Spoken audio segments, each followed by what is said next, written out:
Today, we're going to talk about a lot of issues, but one thing in particular we want to talk about at the top is this crackdown that's taking place across the Nine Eyes. They're actually, it's actually not the Five Eyes partners who partner together in surveillance and mutual repression of their own citizens and spying on other countries. It's Nine Eyes, which also includes France. So the big news is Pavel Durov, Telegram CEO's arrest, detention. Now he's out on bail in France, can't leave the country. But we also want to talk about the arrest of dissidents who are closer to us at the Grayzone. People like Sarah Wilkinson, the detention of Danny Shaw, who's an American, and Richard Medhurst, who is, I think anyone who watches the Grayzone watches Richard Medhurst, follows his work. He's one of the savviest geopolitical analysts who's live streaming. And I think that's a major reason why he was detained, arrested, interrogated, digitally strip searched at Heathrow Airport in London. He's a British citizen. And we have Richard Medhurst here with us today at the Grayzone to talk about what happened and to talk about this broader crackdown on dissent, and particularly against anti-genocide dissent against the Zionist regime that is being imposed on all of us, which is setting Middle East policy across the transatlantic nexus. But let's take it back to your own arrest. Just tell us, walk us through what happened and why you think this took place.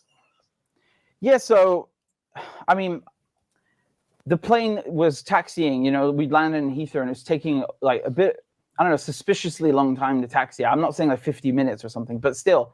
And then I guess the pilot told what I can only presume is a lie now, which is that someone was in our parking space. I think the cops probably told him to say that and then suddenly the door opens. No one's allowed to disembark. Another ominous sign. And they tell me to come to the front of the plane. Okay, so not the police, but one of the, the hostess tells me to come to the front of the plane. And I see these people in plain clothes. They've got cameras. They're wearing body cams, no ID, no shoulder number, nothing. And only one of them is you could tell is counterterrorism police, not metropolitan, but in tactical gear. And I knew it was going to happen. I felt that it was obviously unfair. I hadn't done anything wrong, but I knew that the state is going to come crashing on top of me now. And I went up to them who are you and what do you want? Because literally they're just a bunch of spooks. And then they wouldn't tell me exactly what it was. They would answer, where are your bags? So, okay, here are my bags, take them. And they kept asking me if I had anything in the hold, as if, they just assumed I was lying to them or something. I said, no, I don't have anything in the bloody hold. You have my bags. So, we start walking off, and then they arrested me in a side room. They put me in these extremely uncomfortable handcuffs. Same thing happened to Sarah. They almost cut off your circulation. And it's, even if you tell them and they loosen them a bit, it's still excessive. I mean, I even asked them, is this really necessary? Do you really have to handcuff me? And then, one of them was a woman, and she tells me, well, we don't really know who you are. I said, really? Why have you arrested me then? Didn't have an answer to that. So anyway, they drove me off to the police station. And again, I still thought I'm going to be Schedule 7 because this was still, they call it Heathrow police station, right? So it's like a 10-minute drive. And no, it's no, you're going to spend the night here. And again, wow. When they say that, I was thinking, really? What do you mean the night? Is that going to turn into a week or 2 weeks? Or, because with the Terrorism Act, they can do that. And again, I kept asking them, what is Section 12? I legitimately did not know what there was. And, they wouldn't answer. And they said, you'll find out later, because we're just the arresting officers. We don't know. And one of them, he never spoke a word to me, and he never looked at me, and he was always walking around pacing. I think that guy was definitely Special Branch or MI6 or MI5, and he was the one in charge. Yeah. So, they say that they're from some unit, but you don't know who these people really are. One of them could be from the Metropolitan Police, and then it turns out they're from, counterterrorism or the other way around. Who the hell cares, really, honestly? at the end of the day, when they're sending 6 people to grab you off of a plane, and when I say grab, I don't mean literally, but almost. It's really insane. I mean, they obviously have some idea who I am. There's no need to send 6 people. If they had sent me a letter in the mail, I would have come down to the police station, and we could have done it over Zoom. I don't give a crap. There's no need to do that. It's an intimidation thing. So, this went on for the whole process, maybe 2 hours. And when they search your stuff, they don't even go to a room and do it. They do it in front of you in the lobby. So, you get to see what they're doing. That's lovely. They took all my devices. Anything that bore any resemblance to having electronics in it, confiscated. Everything, really. I mean, a wired microphone. What information they plan to extract from a wired microphone, you tell me. I don't know. They took a bunch of AirPods as well, some wireless microphones, basically everything that I need to do my job as a journalist. They took them away, and I was, they were taking out my press cards as well. I mean, they didn't take those as evidence, but I was thinking to myself as they were searching through everything, do they not feel a bit silly or something? This is a bit excessive. So, they threw me in the cell, and the cell is freezing. There's barely any light. It smells like urine. You have to understand there's no toilet paper. You cannot go to do number 2, to put it mildly. You can't. And they're filming you the whole time, audio, video. So you're sleeping, you're eating, you are like a test subject or something. It is really medieval in nature. And I could hear a bunch of drunk or drugged up guys being, booked as well. And I took pity on them, really, I did, because if they were in that state and then they were going in these cells, they're going to end up worse. And you have to keep in mind, this is no one's been convicted of anything. This is a holding cell, and it's it's a dungeon. So I find that really, really, really just horrific. And the fact that they tried to use up almost the entire 24 hours, so they could keep me just long enough where they don't have to go and get an extension. Now, when they released me, and you'll notice I'm skipping past the interrogation or questioning because I can't talk about it. But I could tell you it was 2 detectives, and they didn't like my reporting on Palestine. Let's put it that way. When they released me, they gave me back my passport, no restrictions. Yeah. Now, that's obviously a good thing, but you could also read it in a different way. And I'm not saying that I necessarily do, but some people, including lawyers, told me that maybe that's on purpose so that you trip yourself up, go ahead, speak. No one's holding you back. And then they maybe use that to, get you to incriminate yourself. I don't know what kind of mind games they're playing. I just want to do my job as a journalist. I want to talk about Gaza. I want to talk about the fact that people are being chopped up and, put into plastic bags, because that is really, really what's the focus here. And they're trying to make you get sucked up in all this negativity. And that's the goal, and you end up self-policing or going to jail. So for them, it's a win-win, I guess. Right. So I don't know if you can talk about this, but the UK has laws against what they call praising terrorist groups, proscribed terrorist groups. Is that what was put in play here, that they're accusing you? And again, I don't know if you can answer this. They're accusing you of venerating Hamas or Hezbollah. I know Craig Murray got wrapped up in a similar kind of prosecution by the UK. So it was section 12(1)(a), and that one is basically that you're expressing an opinion that even recklessly promotes a prescribed organization, or basically you're influencing others, or giving maybe them the idea to support this group, even if you don't mean it. So there's no need to prove intent. You're guilty. Very, very convenient. A low threshold there to cast such a wide net. And I think that's absurd. I think that they actually come and put this to me is insulting. It really, because they know what my journalism is.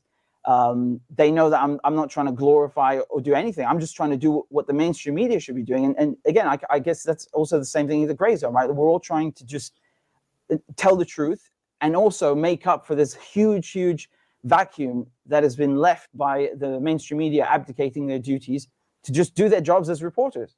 So how can I talk about what is happening in Gaza without mentioning Hamas? That's physically impossible. It's lunacy. And that's the thing with this law, is that anything you say where Israel looks bad, they can just interpret that as you trying to make Hamas look good. What kind of logic is this? It's Right. like being a Twilight Zone episode. You can't reason with it. It's really impossible. Yeah. No, I remember when I was on book tour in the UK. It was, I guess, 2015 or 2015, about 9 years ago. Actually, 10 years ago today, I was in the Gaza Strip. It's crazy to think about that. 10 years ago today, I was at a ceremony for journalists who had been killed in the 2014 war. What's changed? What's changed is that just around 20, 25 were killed during that war. And, this time the number is in the hundreds, and the building where we had the journalists kind of syndicate building where they had the ceremony has been destroyed by Israel with full permission of the Blinken, Biden, Harris administration.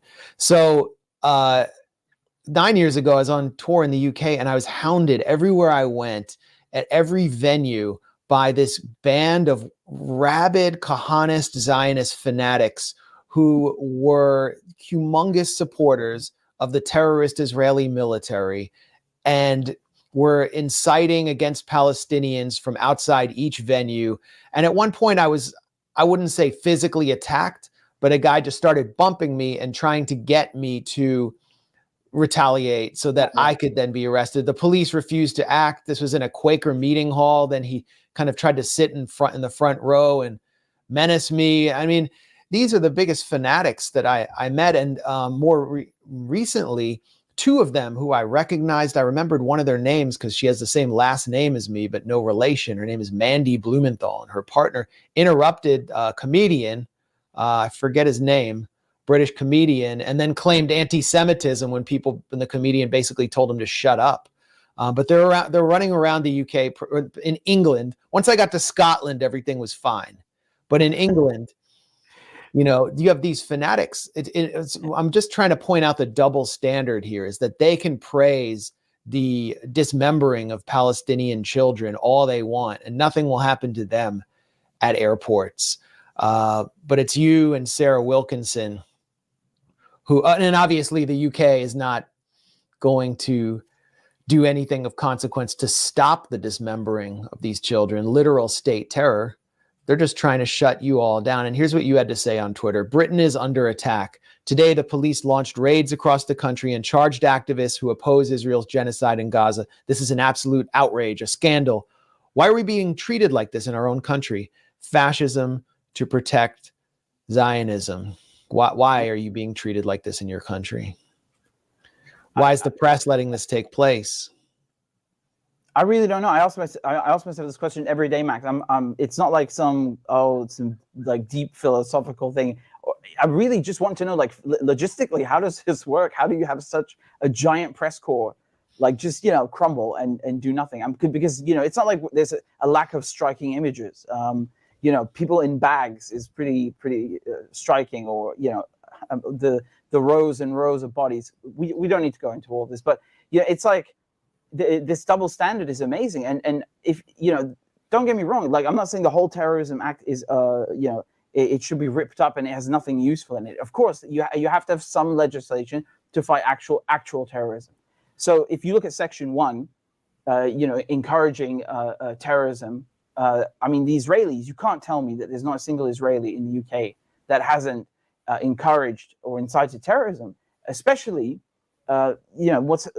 regarding what's happening in Gaza. So it's not necessarily what's happening in the UK, because remember, this is what's so interesting also about the jurisdiction. There is no jurisdiction with this in England. It's like, you could have written it on the moon. You're guilty.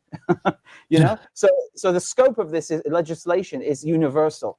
So my point here is that even though these Israelis are talking about killing Palestinians in Gaza, it's still a criminal offense, and they did it also in England.